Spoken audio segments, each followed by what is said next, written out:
Bundan başlap men, Emine Halil, sizlerini Kırım Yarımadası dışında yaşayan halkımızın temsilcileri ile yakından tanış etmeye başlayacağım.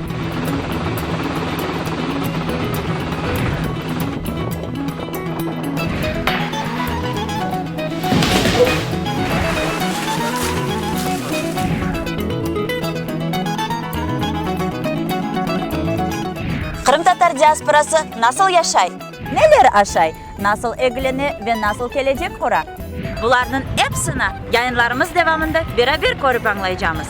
Kahramanlarımız ile til, din, siyaset, medeniyet ve umumen yaşayış hakkında sohbet geçireceğimiz.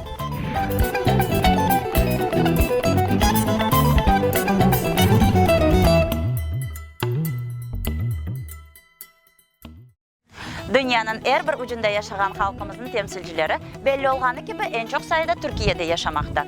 İşte bugün ben sizlerine Türkiye'nin İstanbul civarlarında yerleşken Çatalca kasabasının Kırım Tatar mahallesi İzzet'inde yaşayan Erkan soyadını taşıyan Horanta ile yakından tanış edeceğim. Bu aile nasıl yaşay, neler aşay ve geleceğini nasıl tasavvur etti? Geliniz bu suallerin cevabını beraber öğreneyik. Ama başta dükkanğa kirmemiz gerek. Çünkü kadimi Kırım Tatar adeti üzere misafirlikке boş kolunun barılmaz.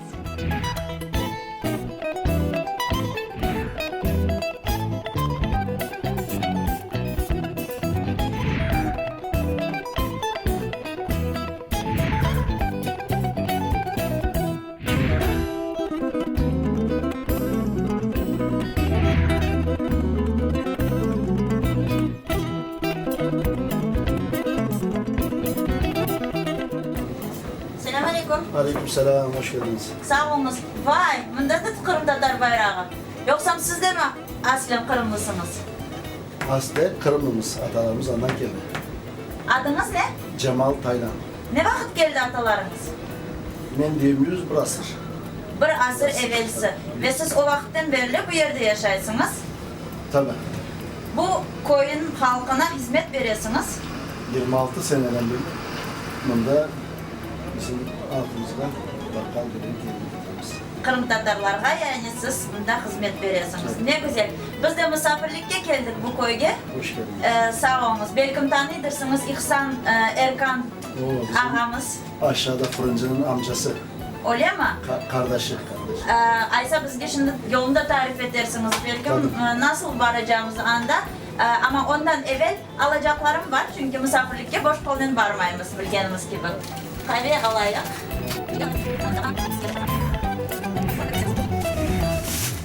Buyurunuz. Bereket versin. Sağ olun, sizge de bol kazançlar, hayırlı müşteriler dileyim. Sağ olun. Yolunu nasıl geçeceğim sende? Tarif edeyim, çıkar yoldan tarif edeyim. Sağ olun.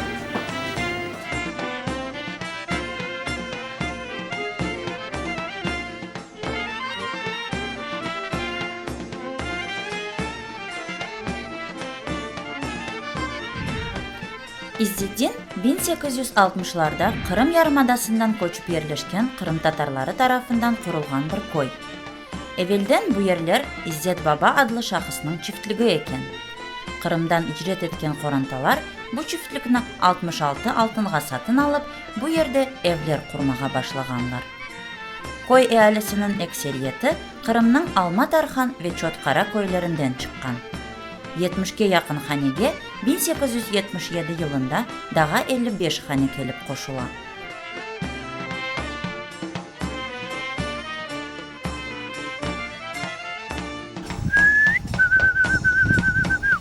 X, yeah. X, yeah. Wee, yeah.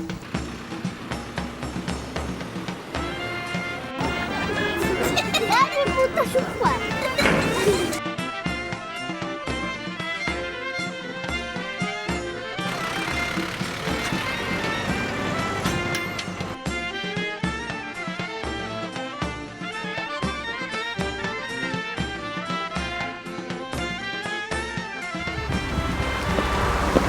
Selamünaleyküm. İhsan Erkan'ın evi burası mı acaba? Evet, burası. Hoş geldiniz. Sefalar getirdiniz. Sağ olun. Sizge misafirlikte geldik. Çekimler yapacağımız, sizlerle tanışacak olacağımız. Buyurun içeriye geçelim. Sağ olun. İhsan Ağa İzzedin koyunun esli başlı sakinlerinden biri. Koyunun bütün ehalisi gibi onun da ecdatları 150 yıl evvel bu yerge Kırım'dan gelip yerleşeler.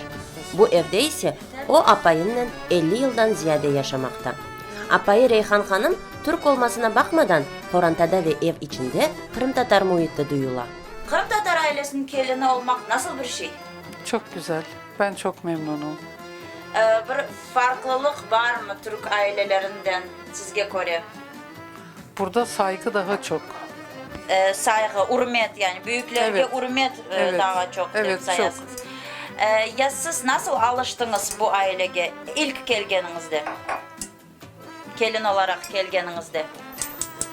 İlk geldim biraz zor oldu dil bakımından bilmediğim için. Çok üzüldüm ama aile çok iyi davrandı bana. Tilini nasıl bir şekilde kavradınız, öğrendiniz? Ne kadar vaktinizi aldı alışmanız? 1 sene falan. Alışmagan vaktinizde, daha yanı gelin düşkeningizde nasıl geçirediniz günlerinizi? Biz aile olarak kayınvalidem, eltim, görümcem hep beraber Kaynananız sizden Kırım Tatarca laf edi herhalde. öyle konuşuyordu ama dil yakın. Yani Herhalde anlıyoruz. o zaman böyle bir komik olaylar da olmuştur tilden bağlı. Anlatabilir misiniz? Evet, anlatabilirim. Onlar kayınpederim benden çot istedi. Çot. Çot. Ne ekendir çot? Gittim görümceme sordum. Baban dedim benden çot istiyor. Ne şey yapabilirim? Yenge dedi, o dedi keser. Ondan sonra bir gün yine kuman dedi. Kuman getir çık elin dedi. Ondan sonra gittim dedim Servet kuman ne? Babam abdest alacak dedi. İbrik dedi. Gittim ibriği getirdim. Siz buna gelin düşkeningizde bu Korantağa, bu koyga nasıl meraklı bir adetlerge rast geldiniz ya da aklınızda kalgan bir olaylar olgandır belki mi vaxtları, oyunlar degen ediniz? Evet, yani 15 günlük gelindim. Aynı nişan olur gibi kapının önüne benim nişanlığımı giydirdiler. 15 yaptılar burada. Bayağı kuru yemişler, yani ikramlar. O adetin adı 15 edi mi? Evet, O Kırım Tatar adeti edi mi? öyleymiş herhalde bilmiyorum. Ne manası var eken yani misafirler mi keleydi? Evet, ailem geldi 15. günü. Bütün köyde sülale davet oldu. Yemekler yendi, kahveler içildi dışarıda. Eğlence, gençler eğlendi, oynadı yani. O çok hoşuma gitti. O Türkiye'de yok edi o adet. Daha evvel siz eşitmegen adınız sözünüzün Evet, başınızdan birinci kere geçti. bizde yoktu yani. Benim kendi köyümde yoktu. Ne güzel, ne meraklı. Men de birinci kere eşittim aslında bu adetini. Demek ki bu Kırım'dan gelip bunda o vaxtları yapılgan bir adet edi. Ya sizin ballarınız nasıl adetlerimizni yaptılar toylarında? Evet, benim küçük oğlum Soner, onun iki arkadaşı ata bindiler yarış atına. Köyü çağırdılar. Toyga toyga deyip sesleniyorlar. Gençler perde dibine kartlar kahve içmeye deyip çağrılıyor. Bu da eski bir laf. Evet, herhalde. evet, eski gelenek. Sonra kapının önünde tıraş oldu oğlumun isteğiyle. Damat tıraşı oldu. Herkes oynadı. Güzel, çok güzel oldu. Demek Sonra- ki günümüzde de Türkiye'de Kırım Tatar milli adetleri Evet, canlana evet. yavaş yavaş. Sonra damatı kapının önünde giydiriyorlar. Damatlığını tıraş olduktan sonra herkes para. Bir berbere, bir damata yapıyor, önlüğüne takılıyor. Damatı arkadaşların arasında giydiriyorlar. Hepsi, Sayıp atıyorlar böyle giysilerini. Tekrar para verilmesi için. Evet yapıyor. Biri durduruyor, biri veriyor keserken, tıraş ederken. Bunların hepsi herhalde çalgı aletleriyle beraber yapılıyor. Tabii davul var hepsi. Aysa biz kahvelerimizi alıp içeriye geçiyoruz. Reyhan Olur. Hanım. Kara kahvelerimiz de hazır.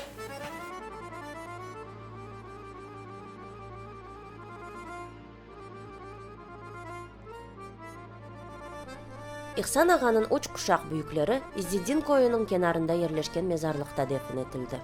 O da sık bir özü ya da balaları ile ecdatlarını ziyaret etmek için bu yerge keli.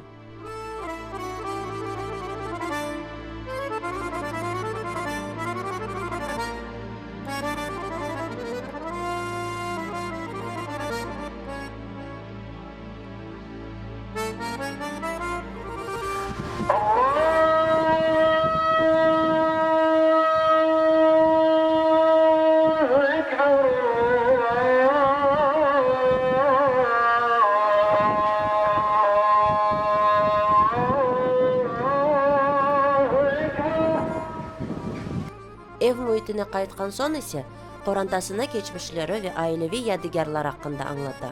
Böylelikle Erkanlarının evinde Kırım ve o yerden icret etken büyükler hakkında hatıralar nesilden nesilge geçer.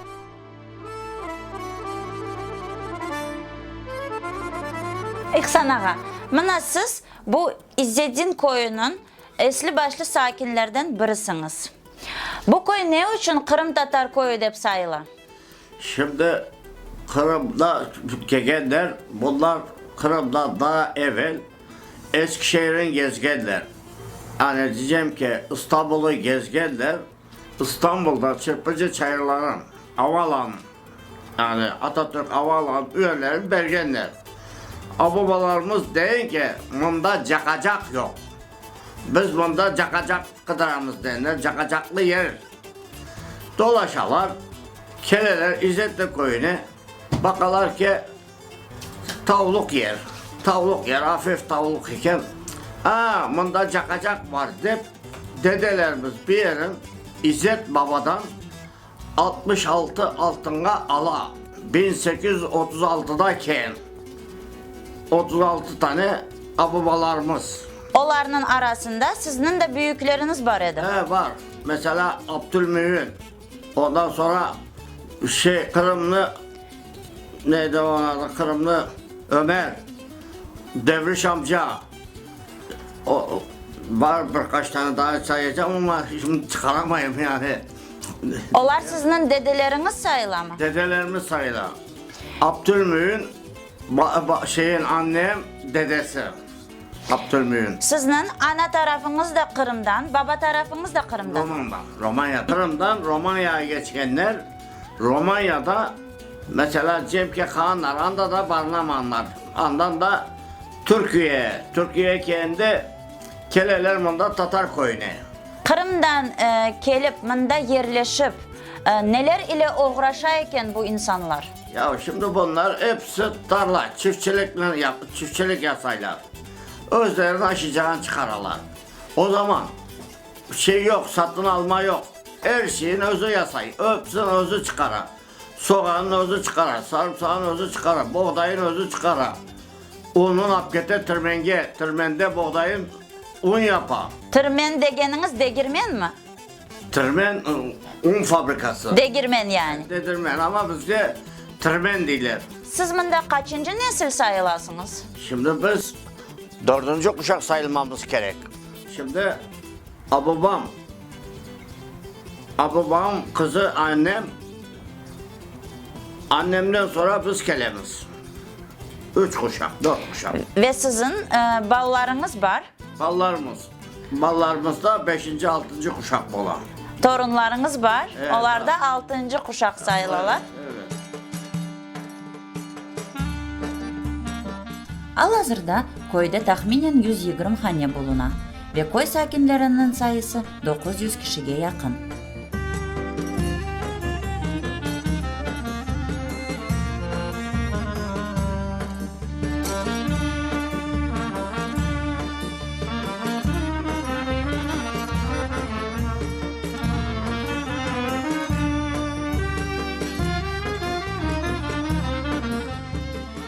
Belli vakitkaca koy dışından kelin alıp verilmeyken. Ende ise dışarıdan kelinler alına. Çünkü 150 yıl devamında koy sakinleri birbirlerine akraba ve soy sop olup kalganlar. Kaydan tapa ediler kelinlerini ve kiyevlerini? Kelinler koyumuzdan olsun. Mesela Sazlıbosna koyu var Tatar. Bakşayış koyu var Tatar. Mesela onlardan alay edilir kelin. Beremiz alamız yani. Yani öyle yabancıya kız vermeyediler. Şimdi nasıl geçe bu şeyler? Şimdi karıştı. Ne için? Yani herkes tapkan aldı. Yani bak ben şimdi apayım Türk. Siz ballarınızga Kırım'la bağlı bilgen şeylerinizni aktardınız mı? Özlere yetişti. Tabii ki biz aytamız, buna da yediğimiz. Sonra mesela Soner yaptı, kıdırma yaptı. Kitaplardan dedemiz kaydan keyin, dedemiz kayerden keyin, işte Bahçesaray'dan keyin dedemiz. Yani Hatta anda Kırım'a gidip o da üyelerin kıdırdı ama tabii ki eski büyükler buğaydı. Kan yerden keyin, kan koydan keyin bilirdiler. Ve o büyükler sizlerge aktarmadı mı bu bilgilerini? Ya herkes özün derdindeydi zaten. Ekmek derdinde. Bazısı koyun baka, bazısı sıyır baka. Mesela bazısı tarla eke. Onun için yani diyeceğim ki böyle şeyler yoktu. Yani düşünmediler. Sizin ballarınız sizin gibi güzel Kırım Tatarca konuşabiliyor. Ben eşittim onlarını. Ama ne için sizin fikrinizce ne için başka insanların bu yerde yaşayan, Türkiye'de yaşayan Kırım Tatarların balları daha çok Türkçe laf ederler, Kırım Tatarca bilmiyorlar. Yok. Şimdi Tatar köyünde boğan ballar hepsi Tatarca bilir. Koy mu iti mi buna yardım etti? Ya şimdi mesela ballar oynağında birbirinin ula kemanda değil. Ula böyle yasarım değil. Yani birbirine küfür ederler, birbirine şey yaparlar.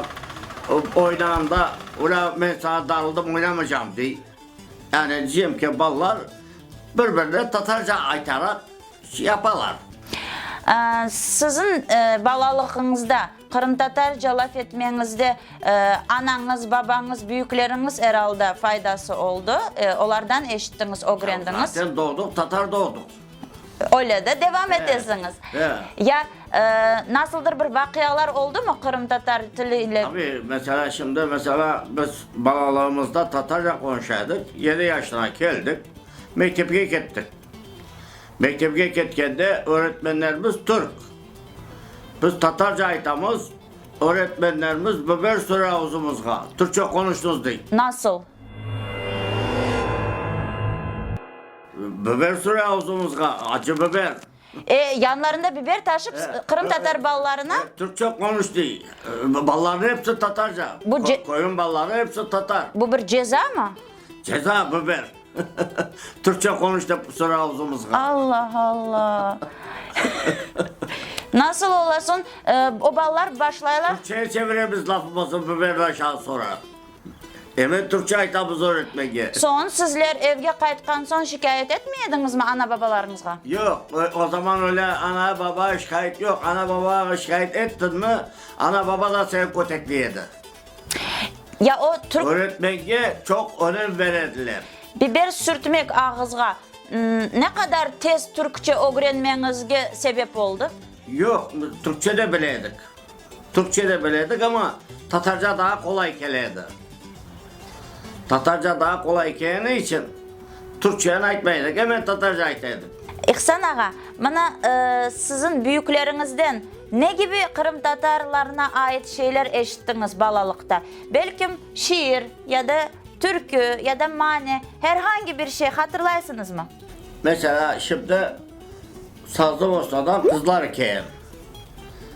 Bir akrabamızın önüne. Aminem de apketken 2 tane alağım anda. Oturalar. Bir de büyük alan var. O alandan da bunlar şimdi tabii ki Sazlıbosnalılar toy yapıp oynayırken kızlar anda. Bu sefer koyun delikanlıları kete. Anda bakalar. O zaman eskiden pencereden bakaydılar.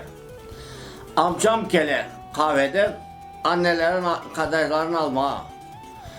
Yakalaylar amcam. Başlaylar köteklemeye. Amcam pık pık eteken bu sefer amcam şey yapkandan alam diyken ki öldünüz kafirin diyken. Özünün abisi boğan bilmiyor. Yani amcam sonra kurtula onların kolundan Esat amcanın tüfeği var iken duvarda asılı. Algan Esat amcanın tüfeği onların kıdırgan vurayım de. Sonra yetişken kızlar türkü çıkarganlar. Urma Recep urma ben de Allah kuluyum den. Aytkan yani öyle de. Yani o sırada o olayın içinde bir türkü uydurganlar. Kızlar hemen sağ türkü aytarlar. Onun adı Mane'ydi herhalde. Mane türkü yani uyduralar. Şimdi mesela amcam birinin ortak koyun algan. Yani amcamın bahçesinde. Koyunlar kutucu Yakup'undur, gübresi Külan Raif'indir. Kızlar türkü çıkarırlar. Adetlerimizden, Kırım Tatar adetlerinden nelerini hatırlaysınız? Vallahi şimdi eskiden toy olaydı. İlk toy olacağı akşam çeyiz çayıydı delikanlılar. Erkekler çeyiz. Üler taş duvardı. Çivilerini çakardılar, böyle ipleri bir yere bir şey yapardılar, bir yere getirdiler ortağa. Kerediler iplerin. İpleri kergen sonra delikanlılar kahve içe. Kahve içken sonra delikanlıların bir iki tanesi balaban soyları iki tane avlu atardı. Yani çiz ata. Delikanlı başına bir çiz verirler. Bu onda apket kevge diler. Kevge apketi bahşiş alar delikanlı başı. Eskiden tabii ki telli çırak çıkardı. Yani kelin alma ketken de aminem çok güzel yapardı. Böyle bir tayakın ucuna iki tane soğan koyar, bir başına bir ortasına. Onları makasla keset şeylerin. Ondan sonra telli çırak yapardı. Yani o telli çırakta kev arabasında. Böyle kev arabasında telli çırak diyediler. Şimdi onlar hepsi kalktı, salonlar çıktı. Bu Kırım'dan gelgen adetleridir. Tabii Kırım'dan gelen adet. Eskiden çiğiz ap getirdiler. Kelin at arabasına getirdi. Yani kelin mesela at arabasına bindirirler. Kelin oturan yeri kapalı. Yerde 3-4 tane apay oturar arabada. 3 tane bir yakta basa, 3 tane de bir yakta apay oturar. Bir de bala koyarlar, ufak bala. O bala da Kur'an taşıyor. Boynunda Kur'an taşıyor o balada. Yani diyeyim ki böyle akşam şeye gelirler. Kev çıkar. Kevin arabada bekliyorlar. Mesela araba kelin arabası. Kevin şey yaparlar, atlarını tuvarlarlar, kelin iner. Bu adetler tekrar canlansa güzel olmaz mı? Olmaz, şimdi her şey motorlu vasıta çıktı. Motorlu vasıta çıktı, her şey bitti. Ya güzel olmaz mı? Olsun ya. Ya olur belki ama artık istemez kimse. Herkes arabasına, herkesin altında taksi var. Kıbat arabasına biner. Doğru aytasınız ama adetlerimizni joymak da güzel değil, güzel Ya bir şey. şimdi artık bitti. Adet diye bir şey kalmadı. Şimdi eskiden ben apayı bir sefer kordum. Ülerine ketkede kovala yediler mi? Yani ne geldiniz de. Şimdi kız nişanlandı yahut da sözlendi. Hemen önüne kete oturak yiyor. Yani zaten şeyde tapışalar. Mektepte taşılar, yolda tapışalar, şeyde tapışalar. İnternette. İnternetten de tapalar, doğru. Evvelden koyda bütün Kırım Tatar adetleri kütüleyken. Şimdi ise tek Kırım Tatar tili belli bir seviyede saklanıp kalınganını görüyoruz. İzzedin koyunda yaşaganlarının esas işleri ziraat ve hayvan asravcılık. Tarlalarda cılav, kunaylan ve buğday saçılıp biçken ehali maddi gelirlerini bu sahalardan kazanalar. Koy kırışında yerleşken Kırım Tatarları tarafından kurulgan eski fırın ise Aladagi koy sakinlerine sıcak ötmekle temin etmektir.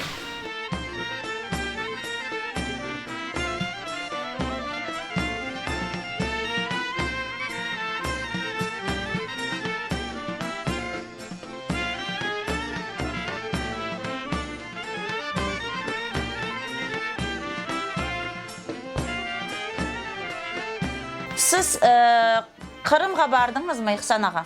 Ketamadım. Planınızda var mı barmağa? Kısmet artık. Kelinimiz var. Tabii ki belki bakarsın keteriz. Allah ne kısmet edecek. Sağ olsak. İnşallah Allah kısmet eder. Sağ olsak. Siz bu yerde Türkiye'de yaşap durup gene de Kırım'ın vaziyetini eşitedirsiniz. Ya biz doğduk doğalı Kırım'damız. Yani her an Kırım'damız. Hani Kırım hakkında ne düşünesiniz ve Kırım'ın geleceğinde nasıl bir şeyler olur diye düşünesiniz? şimdi biz Kırım'ın hürriyetini isteyiz. Rus'un kolundan kurtulup Kırım'ın geleceğini hürriyet şeklinde. hürriyetini isteyiz. Haydi inşallah Allah nasip Hürriyetini eder de isteyiz. Yani koruyarız. Rusya'dan kurtulsun, özü bir cumhuriyet kursun. İnşallah. Her an mesela diyeceğim ki televizyonda Kırım deydir bakamız. Siz mana şimdi endi çalışmaysınız, emeklisiniz çoktan. İhsan ağa, nelerden uğraşasınız gün devamında? Hiçbir şeyle uğraşmayız. Üyde paylayan oturamız da işte böyle. Uğraşkan şeyimiz yok. Koyga çıkıp dolaşadırsınız. Bazı koydamız, bazı kasabadamız hiç belli olmay. Koyda dostlarınız, arkadaşlarınız var mı? Var. Mesela tabii. Tanış edersiniz mi onlarla beni? Ya konuşasın mesela öşek yapasın. Siz beni tanıştırırsınız mı onlarla? Tanıştırırız diye tanıştırmayacağız. Haydi gitti kaysa.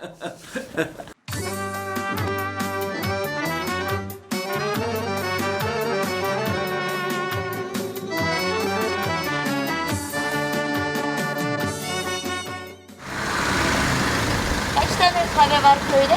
3 tane. En eskisi hangisi? En eski bu. Kahvege kaç yaşından başlayıp erkekler gelmeye? Allah 60 yaşından sonra bir yerlerde cüreler. Koyumuzun en kartlarından. Tanıksınız yoksa? Tabii koyumuzun kartla kaynağından. Selamünaleyküm. Kırım'dan kim bunlar? Hoş bulduk, sağ olun. Selamünaleyküm. Buyur. Evvel zamanlarda vatanımız Kırım'ın her bir koyunun ve kasabasının öz kahvehanesi var idi. Bu yerge tek erkekler gelip çay kahve içip öz ara sübetleşeydiler. Kırım'da bu adet ne yazık ki saklanıp kalmadı. Ama Türkiye'de hala daha faal bir şekilde devam etmekte. İşte İzzedin koyununda 3 kahvehanesi var. Halk arası olarga sade kahve dep aytalar. Kahvege katnagan ekseriyet müşteriler esli başlı akaylar ve kart kişilerdir. Ama yaşlarga da kimerde bir rast kelmeye mümkün. Nasıl? İyi akşam. İhsan ağa da öz akranları ile sübetleşmek için kahvehanege bara. Bu sefer ise beni de yanına aldı.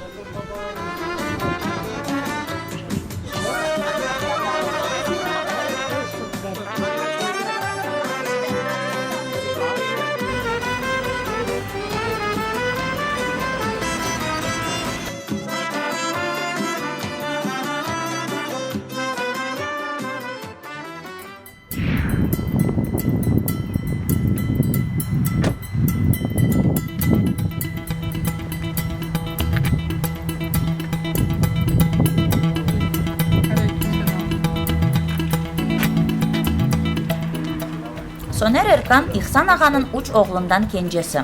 Balalığından Kırım Tatar koyunda yaşap, Koranta büyüklerinden vatanımız Kırım ve urf adetlerimiz hakkında çok şey eşitip öğrendi. Soner ağaları Umit ve Selim ile beraber babalarının zanaatını devam ettirip ziraatçılık ile uğraşmaktalar. Sonki yıllarda ise balıkçılıkla meraklanıp Karadeniz'de Kırım Tatar adlı kayığı ile balık tutmaya başladı.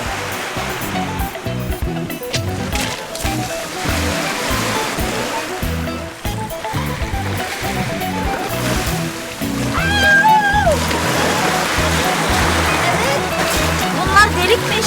Allah Allah. Gel buradan bir. Ay, yandan mı geliyor?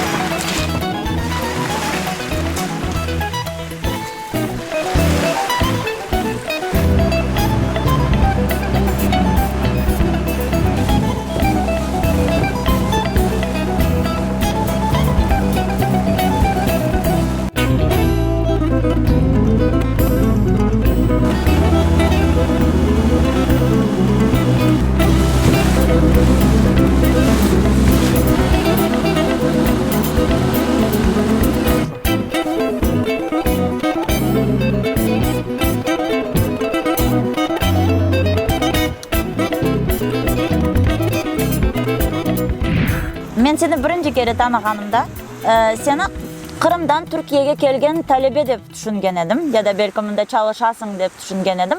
Çünkü sen menden öyle bir güzel seviyede Kırım Tatarca laf ettin ki kimerde Kırım'da bile bu seviyede Kırım Tatarca laf etkenlerini rast gelip olamayız. Senin Kırım Tatarca öğrenmene ne sebep oldu ve nasıl bunu yaptın? Nasıl aytayım, o içimdeki bekim kan beni anda çekiyor. Kırım Tatar kanı ağır basa ve her vakit Kırım Tatar, yani aklım fikrim Kırım'da oturan.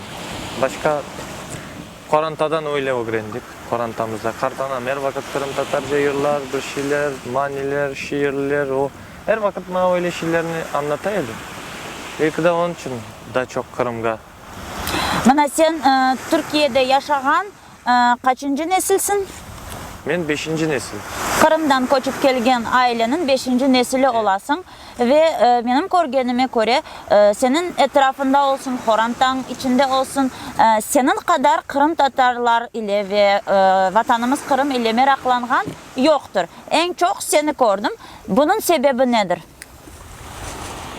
Nasıl anlatmam mümkün bilmiyorum ama işte Koranta içinde de olsa aytalardı 10 parmağın onu da bir değil.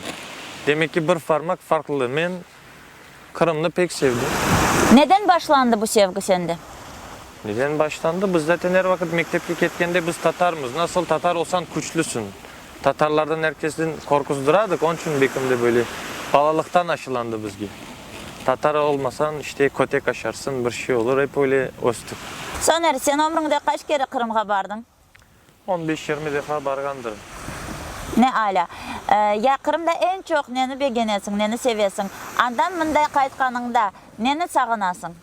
Kırım'da anda neni beğenen biliyorsunuz mu şimdi nasıl aytmam mümkün? Ben anda çöl tarafta oldum, yalı boyunda oldum. Kırım'ın pek çok yerinde oldum. Anda bakam kayda bir bayrak görsem kapını çalam, azbarga kireyim. Selamun aleyküm, aleyküm selam. Laf etiyemiz ve öyle sıcak davrana insanlar. Hani sanki men anda Korantadan bir adam gibi kireyimiz, kahvemizi içeyimiz, laf etiyemiz ve aşamadan mümkün değil kaytma. Yani Andan- seni kursağını toyduralar, onun için mi seviyorsun? Yo, öyle sıcak insanlar var bizim Kırım'da. Samimi davranıyorlar. Evet, samimi davranıyorlar yani. Kim? Sen İstanbul'dan bir yabancı geliyorsun anda ve selamun aleyküm ben kaldım. Sen şimdi kaç yaşındasın Soner? Ben şimdi 29 yaşındayım. 29 yaşında olup senin fikrine göre Kırım için, millet için, vatan için en büyük, en mühim ne yaptın? Koranta kurdum. Nasıl yani? Tafsilatla anlat. Nasıl anlatayım? Ben gittim.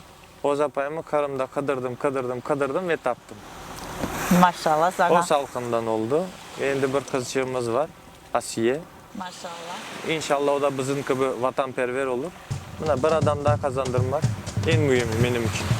Soner birinci kere 24 yaşında vatanını görmek için Kırım'a yol ala. Bu yolculuktan son Kırım onu mıknatıs gibi özüne çekmeye başlaydı.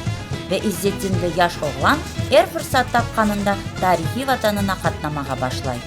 Böyle seyahatlardan birinde arkadaşları ile Kırım Devlet Pedagogika Üniversitesi'ni ziyaret etkeninde gelecekte apayı olacak kızının tanışıp ona sevdalana. Son ise bütün adetlerimizge göre söz kesim, nişan, toy yapıla.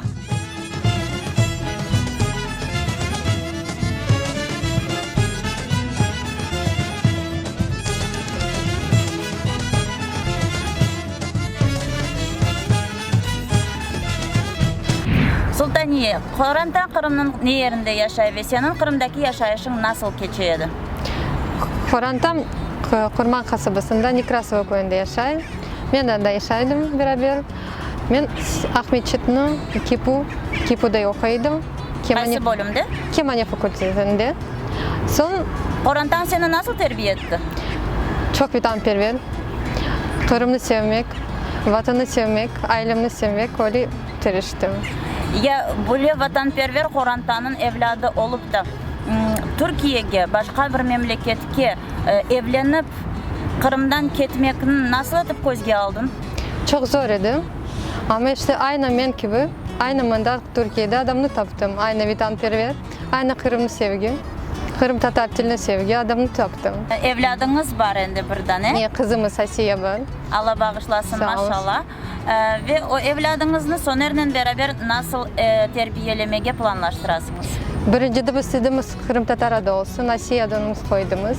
Onun için Kırım'ı sevsin, çok Kırım'da yaşasın, öyle istediğimiz. Kırım'ın geleceğini ve siz Kırım'ın ne yerinde olacağınızı düşünüyorsunuz? İnşallah beraber Kırım'da son kadar anda olacağımız, anda kalacağımız. Beraber Balaban ailenin anda Kırım'da olacağımız. İnşallah. İnşallah. Muratlarınız yerine gelsin. Yani inşallah sağ olun. Sağ ol.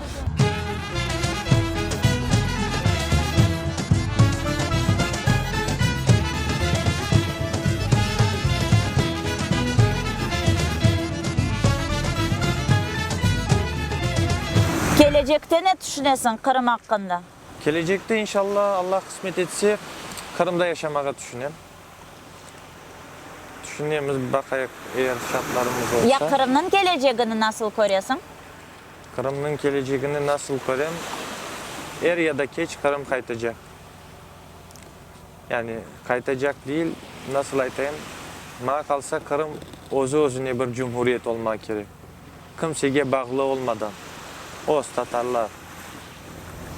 Bunu nasıl elde edebiliriz? Nasıl yapabiliriz? Nasıl elde etmeye mümkün? Şimdi kartlar değil, yaşlarını daha çok bunda mecliste ya da böyle devlet yerlerinde her yerde Kırım Tatar adamların olması gerek. Yaş adamlar.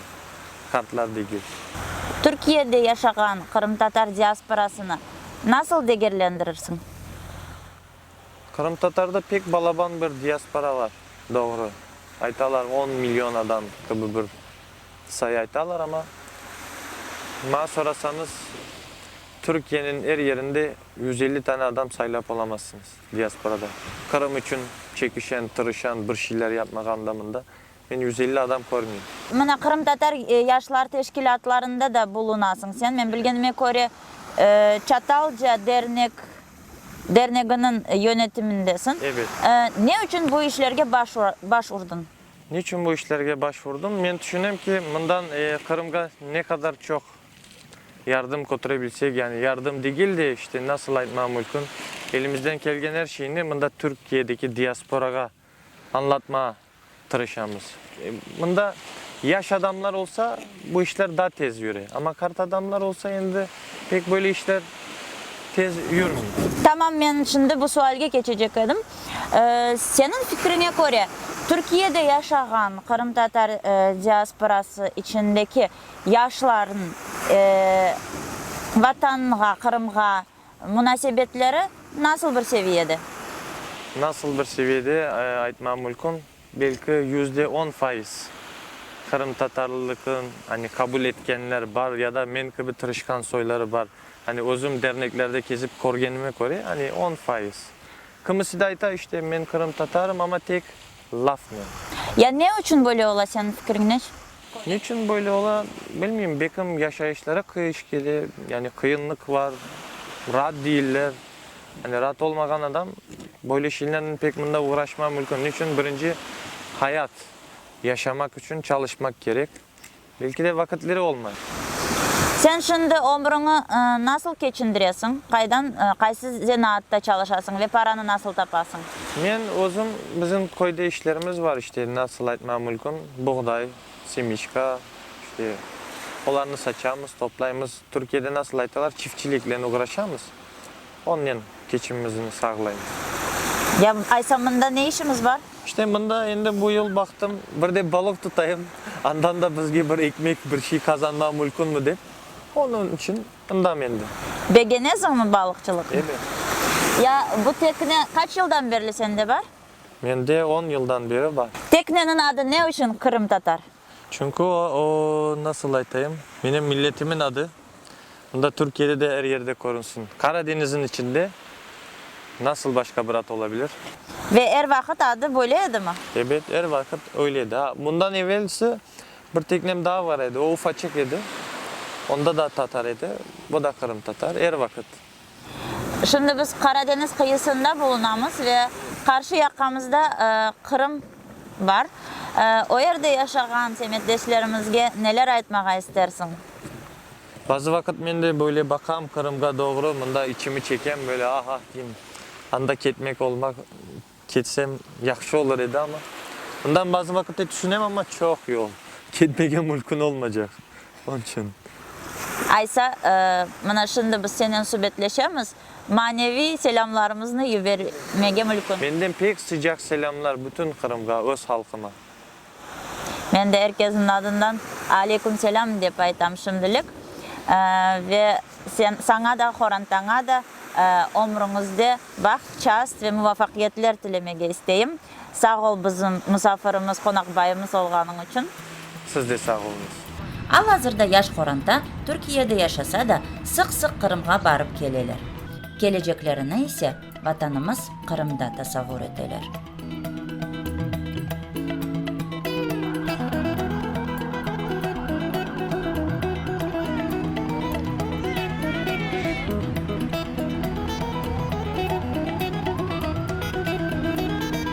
Erkan Xorantasında görgenimiz gibi ne olsa olsun araga ne kadar vakit ve mesafe kirse bile Kırım Tatarları öyle bir millet ki her daim ecdatlarının izinden keteler. Bunun için milletimizin geleceği aydın olacaktır. Men ise bugünlük sizler ile sağlıklaşam. Növbetteki yayınımızda görüşkence.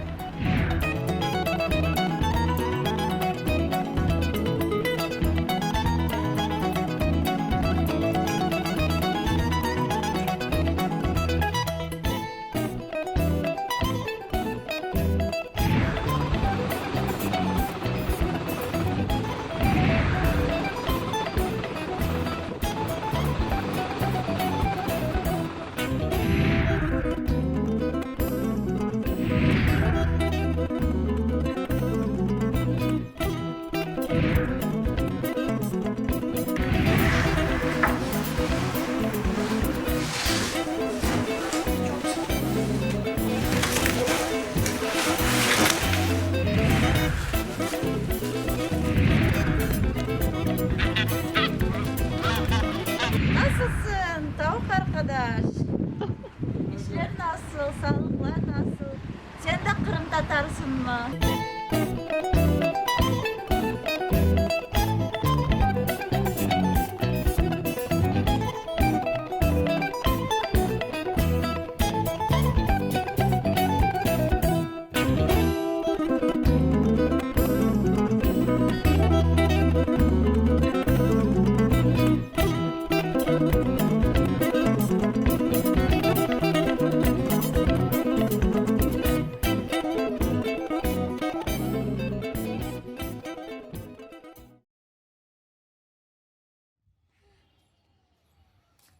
Ситуация с ЧП на юге Индии, вызванным